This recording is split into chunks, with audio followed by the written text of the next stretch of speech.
reduced in funding. How do we sustain improvements after 2011?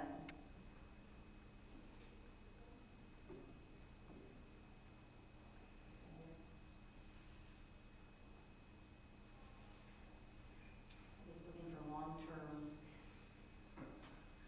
You know what? President Obama that question. Yeah, I know. I can tell you, I'd like to just know the looking to answer to get that through one. the semester, unless you've got a crystal ball, I don't know that there's an answer to that. It's speculation. We need to be vigilant in keeping our finances under control, obviously. That's one way to do it. In order to maintain fiscal responsibility, you've got two choices. You either raise your revenues or you lower your expenses. And I think we've got to work hard at doing both of those. The district currently is looking at a number of ways of raising revenues, including the creation of a foundation. We now have a Dr. Kosnewski, who is an experienced grant writer and is working hard at seeking out grants. On the other end of the scale, we're reviewing contracts from the top down. We've reviewed a number of contracts and found substantial savings. Our busing contract, we're saving over the taxpayers well over $400,000 a year. The taxpayers who live in District 201 are realizing a savings of $80,000 a year. Copy machines. One wouldn't think that's a big deal. We've negotiated our contracts. We're saving $15,000 a month on that. So I think the obligation of the board and the administration is to look at both ends, both the expenses and the revenues, and do what they can. Is very specific, but I'd like to add something to it. Any chance we'll get the gym locker rooms renovated at West? And I'm just, I'm curious. I know that, again, it's all a function of funding, but it seems like the physical building here has just started crumbling. I don't know if you've ever been in the locker rooms. They're actually, as far as I'm concerned, a health hazard. It's just horrible. And, you know, there's problems with the field house. You know, are there any suggestions for or ideas about how to keep up the building? It just seems like it's deteriorated. It's, you know, 50 years old now. You know, I don't think we need to do anything.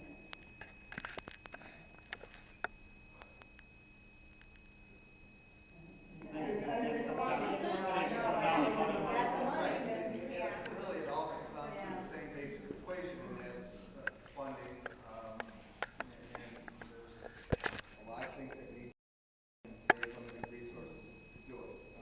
I think when you're talking about issues of actual safety, those issues need to take priority, and then you have to go from there.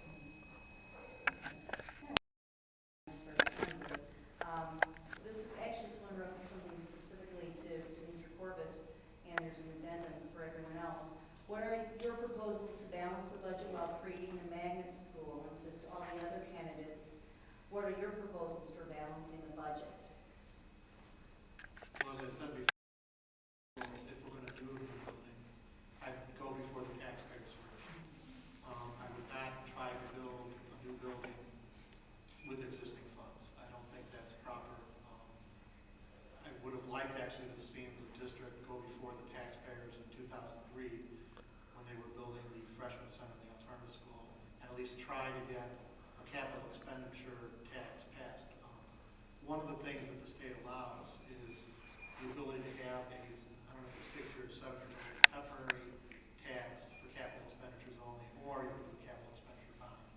So I would definitely not want to build a new building, regardless of if it's magnet school or freshman center, going before the taxpayers and asking for a capital expenditure tax for that building.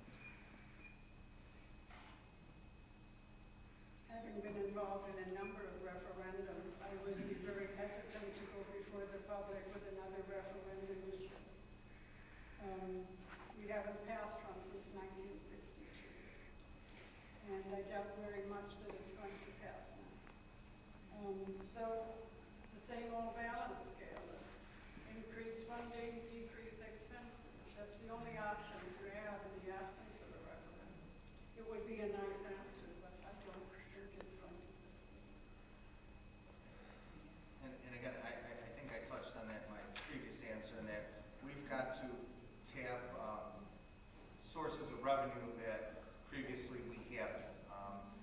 Whether it be more aggressively seeking out grants, the creation of a foundation, we have to be innovative in finding new sources of revenue. And again, we have to be very vigilant in cutting expenses where we can. I think it would be financially irresponsible to try to build a new building out of the existing funds. I don't see how you cannot go before the taxpayers. I really don't. There's an article in the Tribune today about Lockport, which is a hugely growing community, right in the exurbs. And after 5 failed referenda to get a new school building, they've now proposed that the kids, the juniors and seniors, will start class at 6:44 a.m. next fall. So, you know, I wonder if people might consider a different vote the 6th time around that comes. I mean, this is a community that is filled, Lockport, with new residents who are bringing their kids with them. It's their children who are going, and even in that community, a referendum is being denied for bricks and mortar projects. So, it's a very difficult process to go through. We've tried it here 3 times. Have we done all that we can at those 3 times? I don't know. Have there been any consequences of a failed referendum? Not that I'm aware of. Now, I personally wouldn't want to be a teacher whose contract is going to be adversely impacted, or an administrator or staff member who's going to lose my job, or God forbid a kid who's going to end up in a 36-person classroom instead of a 30-person classroom. But if there's no consequences to failed referenda, then we'll just spend our way into the poorhouse, in a matter of a few years, six years. So, I think we all have to ask ourselves these tough questions. How would you balance this budget? Would you pay more taxes? Would you be willing to lop off 20% of your salary if you're a teacher or a custodian? Those are the tough questions. I do want to make a point, though, also that the 3 referendums were an increase in the education tax, not a capital expenditure referendum. Historically, for some reason, people are more lenient and more willing to vote for capital expenditure referendums than a permanent increase in tax, probably because they think, well, it's only temporary, 6 to 7 years, and I see a building there, so they think they get something for it. So I don't know what to say.